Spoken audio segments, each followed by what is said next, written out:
अस्सलाम वालेकुम। वहाब भाई, वर्ल्ड कप बहुत करीब है और एक्सपेरिमेंट बहुत ज़्यादा किए जा रहे हैं। जिस तरह ओपनिंग पेयर की अगर बात कर लीजिए, बाबर साइम, फिर बाबर रिजवान या फिर फ़खर को ऐड कर लिया जाता है कभी कभी, तो टाइम हमारे पास बहुत शार्ट है। क्या समझते हैं बाबर और रिजवान साइम ही जो है वर्ल्ड कप के लिए ओपनिंग पेयर होंगे? और सेकंड यूसुफ भाई आपसे है, मिडिल ओवर में आके पाकिस्तान की 700 ओवर से लेकर 15 ओवर तक आके रन रेट बहुत डाउन हो जाता है। मोस्टली हम देखते हैं अगर लास्ट 5 ओवर में अगर हम थोड़ी कोशिश करते हैं टारगेट को बड़ा करने की, तो हम 170 180 तक जाते हैं। तो मिडिल ओवर में क्या वर्किंग हो रही है कि उसको बेहतर करने के वाले से? आपके बारे में मैं देखिए, फर्स्ट ऑफ ऑल आप चीज़ों को एक्सपेरिमेंट कह के भी हम उसको, rotation is the better word than the experiment. Experiment ऐसा लगता है जिस तरह हम लोग कुछ ख़राब कर रहे हैं। Rotation is something which we believe in कि हमें करनी चाहिए। और आज ये ट्रेंड हम शुरू कर रहे हैं, आज से पहले ये रोटेशन का ट्रेंड नहीं था। और आप लोग ये कहते थे कि चाहे छोटी टीम हो उसमें भी हमारी मेन स्ट्रेंथ खेलती है, और अगर बड़ी टीम हो तो उसमें भी मेन स्ट्रेंथ खेलती है। जहाँ तक रह गई आपकी बात कि जी हम कभी सैम और बाबर को करवाते हैं, कभी रिजवान और बाबर को करवाते हैं। देखिए,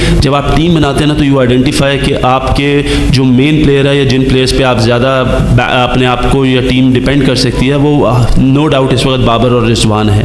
और उन दोनों का टीम को लेके चलना बहुत ज़रूरी है। That's why we need somebody at the start, rather Babar और रादर रिजवान, जो सैम की शक्ल में हमारे पास है, कि जिसको हम लेके जाएं, रोटेट कर सके, वो स्ट्राइक जो है वो ज़्यादा अटैकिंग प्लेयर है, वो अटैक कर सके। और उसके बाद मिडिल ऑर्डर्स में जहाँ पे हमें प्रॉब्लम आती है, वहाँ पे हमारा एक ऐसा मेन प्लेयर हो जो टीम को लेके चल सके। So I think this is all part of the planning. अगर हमें कहीं पे ये भी लगेगा कि अगर हमें चेंज करना पड़ा आगे जाके, तो हम वो भी चेंज करेंगे। We are working in the best interest of the team, और जो बेहतर होगा हम वही करेंगे।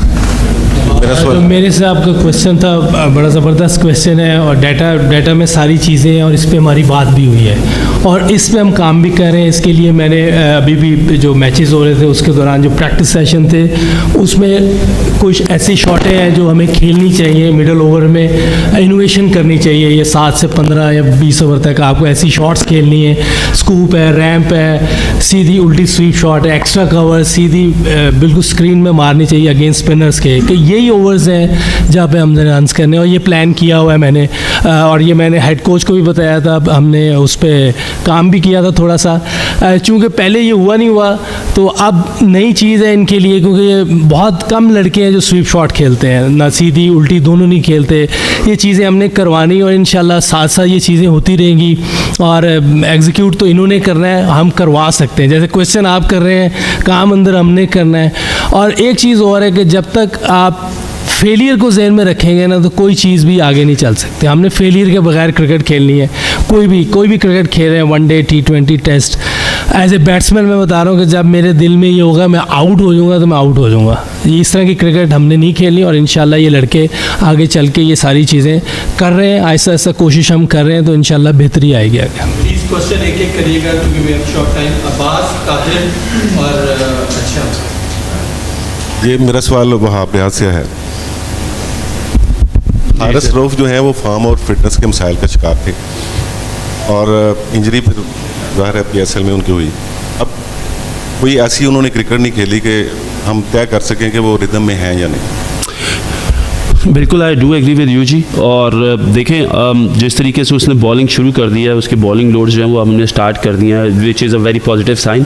इसी वजह से हम हसन अली को पीछे लेके आए। ये बात बिल्कुल हमारे जहन में है। इफ़ वी फील लाइक कि अगर उसके साथ उसके पीछे इतनी गेम मैचेस नहीं है, या मैच फिटनेस नहीं है, या वो स्ट्रगल करेंगे, so that's why we have a backup of Hasan Ali. सो ये चीज़ हमारे नज़र में है। हम ऑलरेडी इस वजह से हसन अली को लेकर आए हैं। वाह भाई, मेरा आपसे ये सवाल है कि as a senior team manager Pakistan cricket team के साथ रहे हैं, और क्या फ़र्क देखते हैं अपने टीम मैनेजर बनने के बाद, सीनियर टीम मैनेजर बनने के बाद? क्या चेंजेस आई हैं टीम में, कैसा माहौल है? और रोटेशनल पॉलिसी जो है वो आयरलैंड, इंग्लैंड के टूर में भी अप्लाई की जाएगी वर्ल्ड कप से पहले?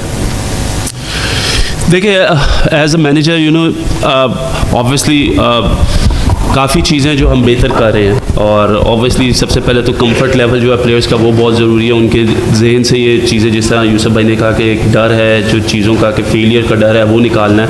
आई थिंक जो कम्युनिकेशन है that is the major part. तो कम्युनिकेशन की वजह से अगर आप देखें तो जो एक टीम की यूनिटी की हम बात कर ले, या हम इस तरह कर ले कि उनको इकट्ठा करना, उनको एक ऐसा माहौल देना जिधर वो फ्रीली और फेयरलेसली क्रिकेट खेले। तो I think that is what I am doing all around the team, ताकि यू नो अगर आप देखेंगे तो अक्सर लोगों लड़कों से बात करना, trying to get the best out of them.